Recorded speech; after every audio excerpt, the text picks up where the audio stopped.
Hey, what's up, everybody? This is Charles Sabansi. I want to welcome you guys to another episode of the Dreamerspro Show, where we cover everything from sports, hot topics, classic debates, entertainment, and when we give you guys a fresh perspective on things and how we see them. And today we got a pretty interesting show here for you guys. But before we get into it, please make sure you like the video and subscribe to our Dreamerspro Short Clips channel in the comments section below. Now, today we're continuing on with the story because everyone is talking about it. Some people have asked us, why are you still talking about John Morant? The question is, why is everyone else still talking about John Morant?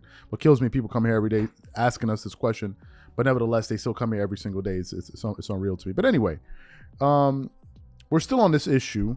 And currently at the position we are right now with the story is that we heard what the commissioner of the NBA had to say in Adam Silver. And now we're basically waiting to see what level of punishment the NBA is going to issue towards John Morant. That's essentially what we're all waiting for at this particular point. I think almost everyone is kind of weighed in on this particular issue. And yesterday we finally got a chance to hear from Charles Barkley and the crew, which we're going to get to a little bit later. And this obviously depends on the order in which you're seeing our shows that we're producing today. But anyway, yesterday they were discussing this on ESPN, and usually on Wednesdays on ESPN First Take, the panel always features JJ Redick and Chris Mad Dog Russo. Whenever these two gentlemen are on a panel together, it's usually fireworks because they usually disagree on pretty much everything, right? So yesterday, they were talking about the John Morant issue. And they initially started off asking Mad Dog Russo what he thought. And he gave a very, very strong take. And then after that, they asked, JJ Redick to give his take. And then JJ Redick went on to give one of the most bizarre takes on this issue that I've heard anyone give. So what we want to do is want to play this exchange for you, and then we'll come back and react to it. Take a listen to that. Chris, how hard should the NBA come down on Ja? Very. I mean, words are words. They mean nothing. I mean, the fact that he only got an 8-game suspension the first time at the end of the regular season and then spent 96 hours in some counseling center is a disgrace. That's ridiculous. This is a serious offense for a league that takes itself very seriously with gun control. We saw Steve Kerr last year get all upset with the Uvalde thing. We spent a lot of time on that. And they like to be above the they want to be on the social right side of the social circle and political culture and all those things. And I'm all for that. But if you're going to sit there now and tell me, well, we're not going to stand for this, Adam Silver, who has a tendency to be way too friendly to the players, come down hard. I don't want to see him until January. I know that sounds hard. You cannot have your star guard waving guns the way this country is right now with guns, with people getting killed left and right all over the place. How about Texas? Have we seen that in the last month or two? And we got John Morant for the second time in a month and a half after that joke of a rehab thing, waving a gun in a vehicle. And then I got Silver says, well, we got to do investigating. No, you don't. You know, we'll see you in January. 40 games. Show some toughness. Don't be friends with the players. Show some toughness. If you want to be considered the league that does the right thing in here is I'll see you at the halfway mark. Go to a proper rehab center. You go for 30 days. You don't go for 96 hours. You go for 30 days, which he didn't do the first time. He made the whole thing a joke the first time. And the NBA allowed that to happen. And then off he goes again. And then Silver's explanation last night to me, this seems to be serious. I was shocked. Shocked! He only gave him a 10 games. He was in rehab for 10 minutes. Shocked! How could he be shocked? So I was very down on it, and he's got to go for a while. I know that's a hard thought. I said the same thing on radio. I'm not backing off it. 40 games. See you at the halfway point of the year. As far as we know, all of these things have been investigated and no law has been broken. I'm not condoning the behavior. I'm not saying there should be no punishment. There should be. There should be consequences. You are the face of the league. You are representing the NBA. You are a role model to young kids. All of that. I don't think half a season is the right answer. And the last point I want to make, because you bring this up, the guns on social media. We talk about consequences. Look, in our country right now, gun culture is pervasive.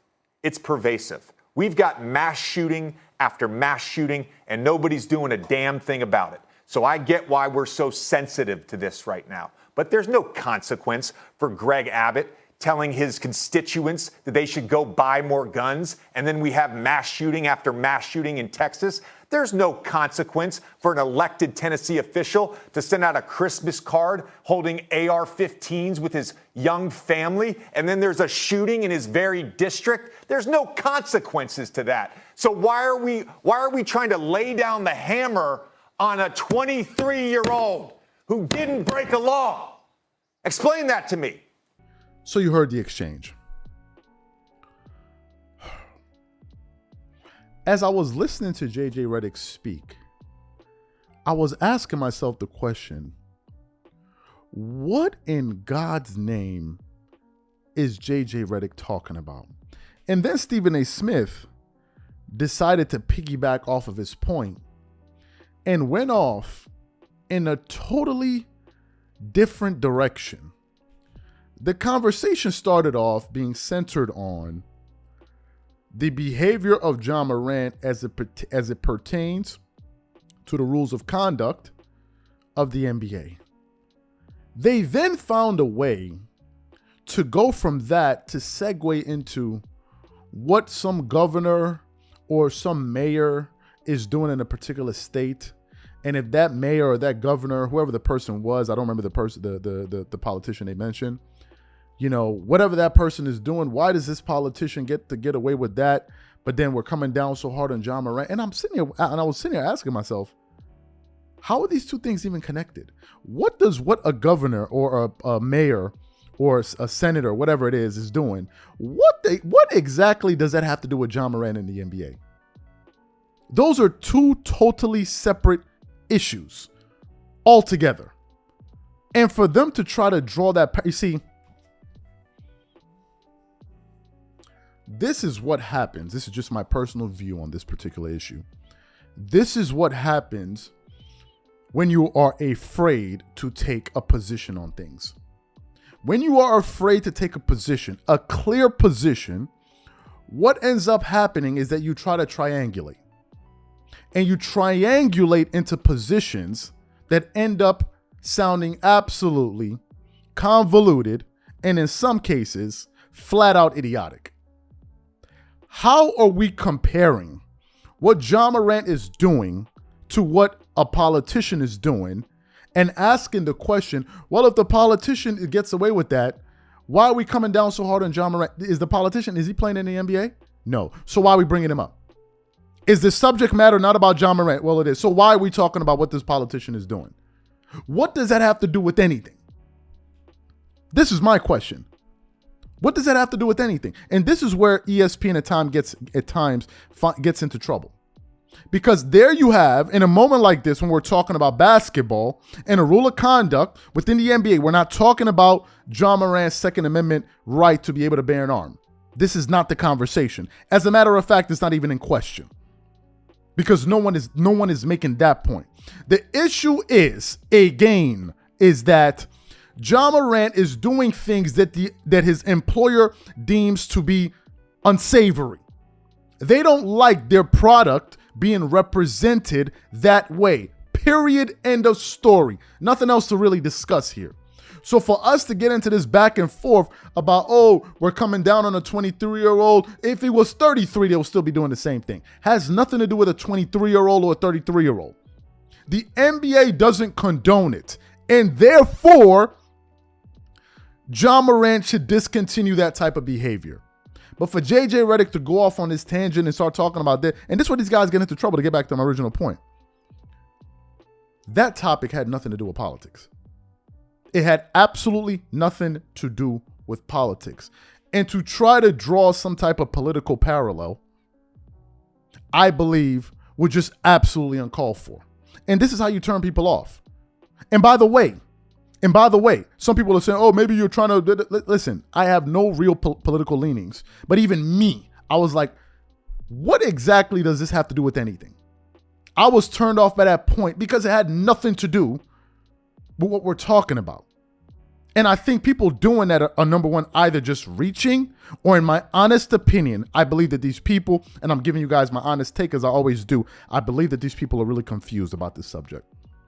That they really don't understand what the issue is. And therefore they're grasping at straws, coming up with any kind of straw man argument. Because to come up with that argument, and then Stephen A. Smith went off into some other thing, and this is my and I'm like, but what does that have to do with John Morant and the NBA? It has nothing to do with it. So why are you bringing up this point? Nothing will happen. And I know Stephen A. Smith takes strong positions, so I'm not going at him. But nothing will happen if you take a strong position, JJ. Nothing's going to happen. I think, JJ Redick makes excellent content. He's a very, very intelligent guy. No one is questioning this about him. As a matter of fact, when we first found out he was going to get the position at ESPN, we produced the show expressing our excitement about it. It's on our channel. Liars Have No Proof, and is right there on the channel. But JJ's getting into this thing where he's becoming, he leans towards players so much that even when he sees an obvious answer, he goes in a totally different direction. It was clear. This has nothing to, and I heard some other people mentioning this as well, and I'm like, well, what are we talking about here? That if a governor or a politician or a senator or whoever it is doing this, so why are we coming down on a 23? I'm like, yo, what are y'all talking about? Stick to the issue, please. Like, just stick to the issue, and let's not turn this into something bigger than it is. Y'all are trying to make this into some huge societal issue. It's not. It's about the conduct of one particular player in the NBA. Because there are over 400 players, and he's the only one, as far as I know of, that's doing this. So whatever he was talking about, I have no understanding of it. Maybe I'm not smart enough, maybe I'm not savvy enough, but I didn't get that point at all.